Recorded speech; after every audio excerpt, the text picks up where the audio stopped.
So this is the Bernoulli's theorem apparatus. This experimental unit is used to uh, determine the Bernoulli's principle by determining the uh, pressures across this transparent Venturi nozzle. So this experimental unit contains a pipe section with a transparent Venturi nozzle. This Venturi nozzle also has an integral pitot tube. This is the pitot tube and it goes axially inside this Venturi nozzle. This pitot tube can be moved axially to determine the total pressure across the Venturi nozzle. So this Venturi nozzle has pressure measuring points which can measure static pressure at different locations. This is the manometer tube.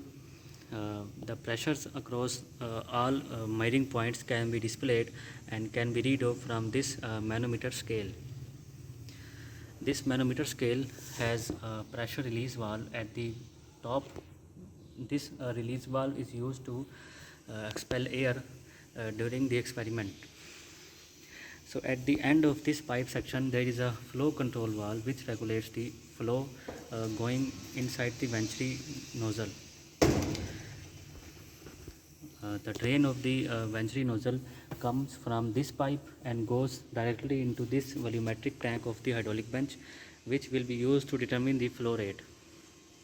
So I have connected the inlet pipe of the Bernoulli with this quick connection, and I have also connected the drain pipe of this and tighten the clamp. Then I will open this needle valve so that all air has been expelled when I turn on the pump. So this is the complete setup of the Bernoulli's theorem. So after that I will start the experiment.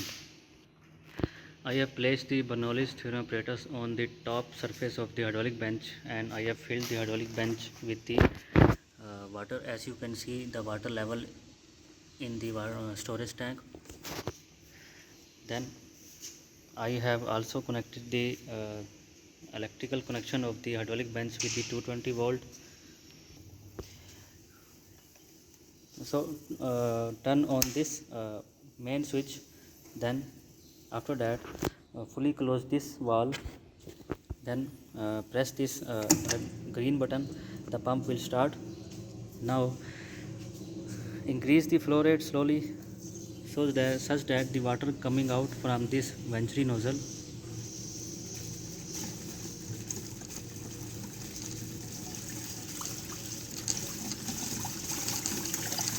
fully open the flow control valve of the hydraulic bench such that all air in the piping has been expelled.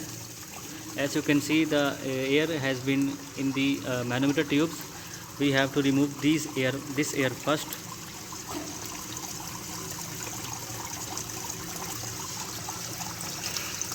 As you can see, that drain of the hydraulic bench, Bernoulli's theorem is going into the hydraulic bench. So as you can see that a little air has been present inside these manometer tubes. To remove this air, gradually start to close this flow control valve.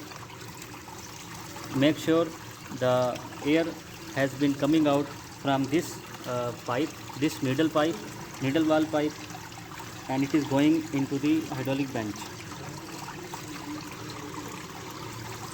So I am closing this flow control valve such that all air has been expelled from this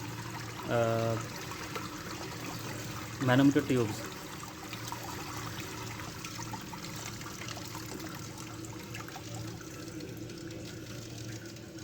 As you can see that the manometer tubes have been cleared with air and there are no air bubbles present inside this Venturi and manometer tubes.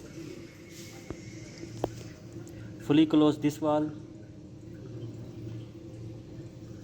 then fully close this needle valve.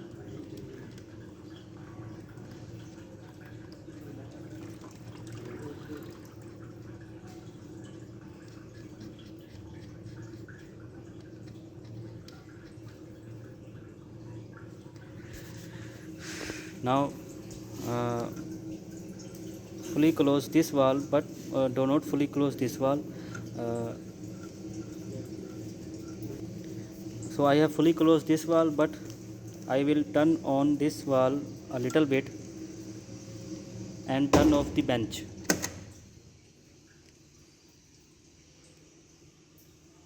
Now I will open this valve, this needle valve, slowly,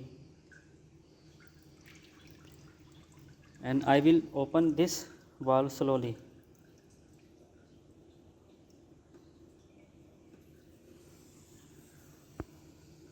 Note that the water level start to decrease in this needle valve pipe. When the water level is at the bottom, as you can see, uh, start to close this needle valve when the level in the manometer tube reaches at the bottom, at the mid surface. Uh, so all the manometer tubes have been reached as the mid scale, and I have closed this needle valve.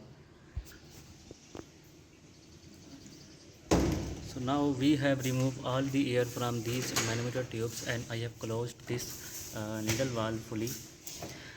Now I will close this valve and start the hydraulic bench. After that, I am increasing the flow rate by opening this flow control valve of the hydraulic bench. As you can see that our manometer tubes pressure reaches at the top because this flow control valve of the Bernoulli's theorem is closed. So I will open gradually this valve such that these pressure measuring points reaches at the mid level.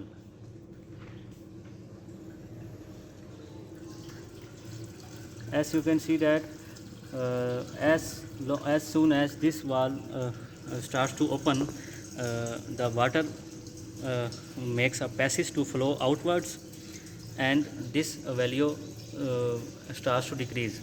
So now I will again increase the flow rate. As you can see that I have increased the flow rate. As you can see that I have set the flow rate, and then you can see the pressure distribution across the venturi at different measuring points has been shown in these manometer tubes. So to increase the difference, simply slowly close this valve. The pressure starts to rise again, so I will slowly open this valve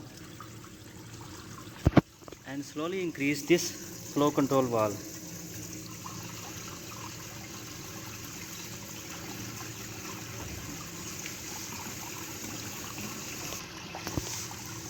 So all air in the venturi has been removed, and we have created the pressure distribution across the venturi. So as you can see that the last one, this manometer tube is for the pitot tube. This is the pitot tube. I have moved away this pitot tube from this venturi because we are measuring these measuring points. Yet when we want to determine the pressure across total pressure across these measuring tubes, I will push this tube inwards just like that, and position this pitot tube anywhere I want to measure the total pressure. So I remove it backward. Now as you can see that the first one has a high pressure, and the second one has almost same. Then the third one and the fourth one is the throat pressure, and the third one is nearest to the throat. So as you can see, the fourth one is at our lowest point. Then after the throat the pressure starts to increase, because in this venturi nozzle the area is starting to increase. So after the third point This is the third point. You can see that the pressure gradually starts to increase until position number 11. So this is the 11th position, and this indicates the pressure at this point. So we can measure the pressure differences from these manometer scale. Then we can determine the flow rate with the help of this volumetric bench of the volumetric tank of the hydraulic bench. With the help of this volume scale and stopwatch, we can determine the volume flow rate of the experiment. Then in the second experiment, when we want to find the total pressure of at different points, we simply push this tube across point 1. So I have positioned this pitot tube across point 1.